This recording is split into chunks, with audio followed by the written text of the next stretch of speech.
आयुष्मान आनंद राजा शुद्धोदन के भाई शुक्लोदन के दूसरे पुत्र थे। सब ज्ञा राहुल को आनंदित प्रमुदित करते हुए उत्पन्न होने के कारण उनका नाम आनंद रखा गया था।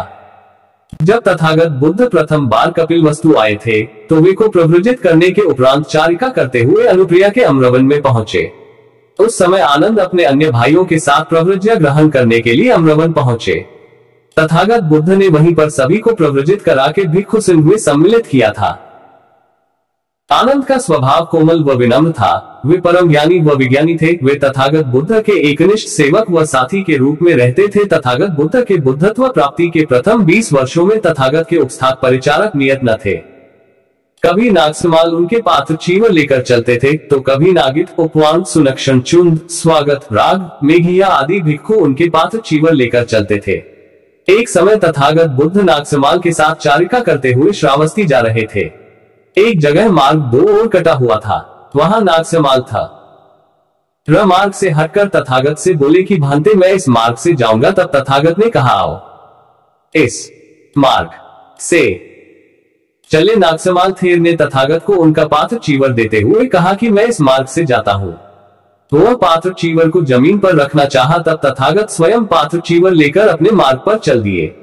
नागसमाल थेर जिस मार्ग पर गया वहां चोरों ने उसे मार पीट कर चीवर छीन लिया, पात्र को तोड़ दिया। तब लहूलुहान थेर दुखित होकर तथागत के पास आकर पूरा हाल सुनाया। इसी प्रकार एक बार तथागत बुद्ध मेघीय थेर के साथ प्राचीन वंशनाय में जंतुग्राम को गए।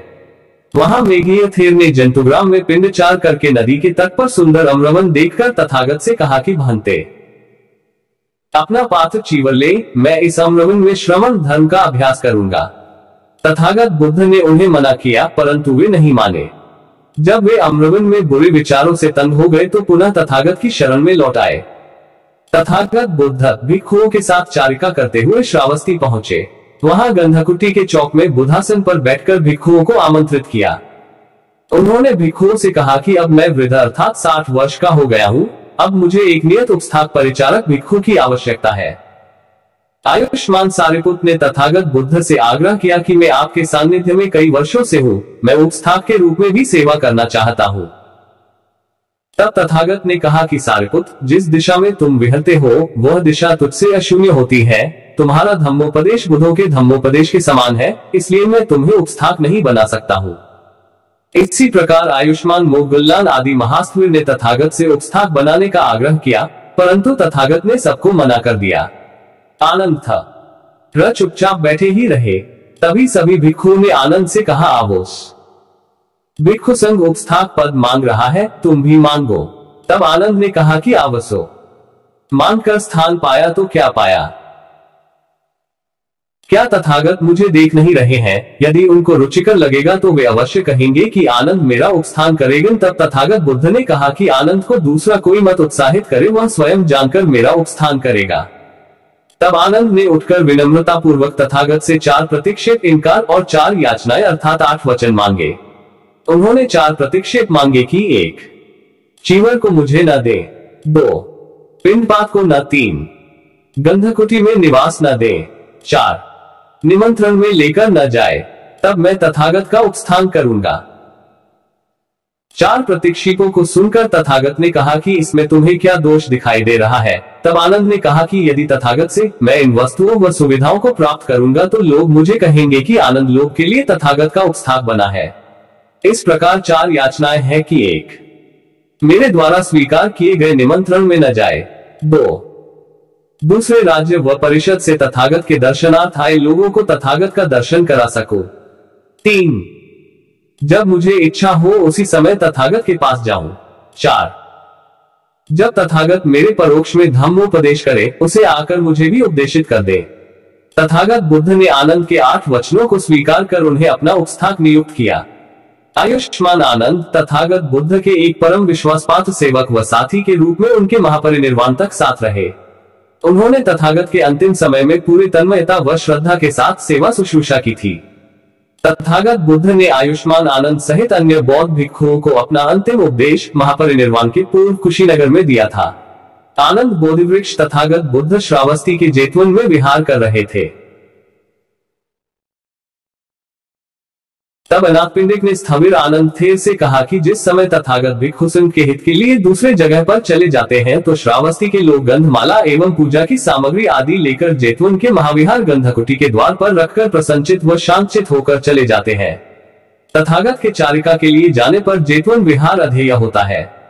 इसलिए आप एक पूज्य स्थल की संभावना व असंभावना के संबंध में तथागत से जानकारी का बात करें। स्थविर आनंद ने अनाथपिंडिक की बातों को स्वीकार करते हुए तथागत से पूछा कि भांते चैत्य कितने हैं? तथागत ने 3 चैत्य शारीरिक, पारिभोगिक तथा उद्देशिका बताया।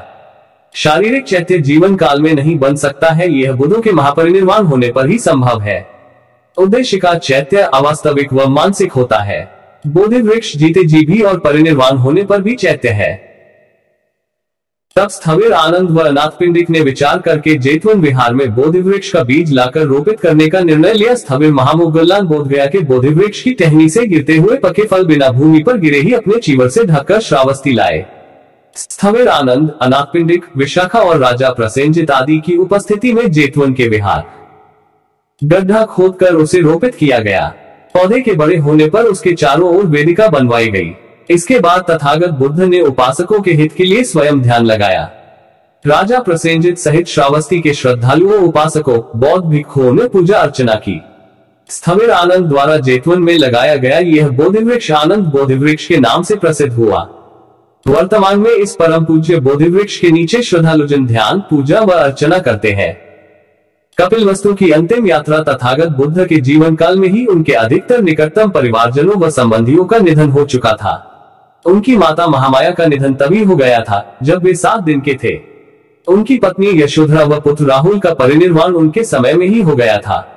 इसी प्रकार राजा शुद्धोदन का परिनिर्वाण भी तथागत के जब तथागत बुद्ध वैशाली के अंधुन में विहार कर रहे थे तभी उन्हें समाचार मिला कि उनके पिता महाराज शुद्धोदन काफी अस्वस्थ व बीमार हैं, उनका अंतिम समय आ चुका है। वे वैशाली से चारिका का रते हुए कपिलवस्तु आए तो उन्होंने देखा कि उनके पिता मृत्यु शैया पर पड़े हैं। तथागत बुद्ध का दर्शन पाकर महाराज शुद्धोदन को बहुत प्रसन्नता हुई और उनके मन को शांति मिली। वे तथागत बुद्ध को टकटकी लगाकर निहारने लगे और लंबी लंबी सांस लेने लगे। तथागत बुद्ध ने अपने पिता को बाहों में भरकर उनका यशगान किया। शांतचित होकर उनको जगत, जीवन व वस्तुओं के अनित्यता का बोध कराया और धम्मोपदेश दिया, जिससे महाराज शुद्धोदन को बहुत संतोष हुआ और वे तथागत की गोद में ही परिनिर्वाण को प्राप्त हुए।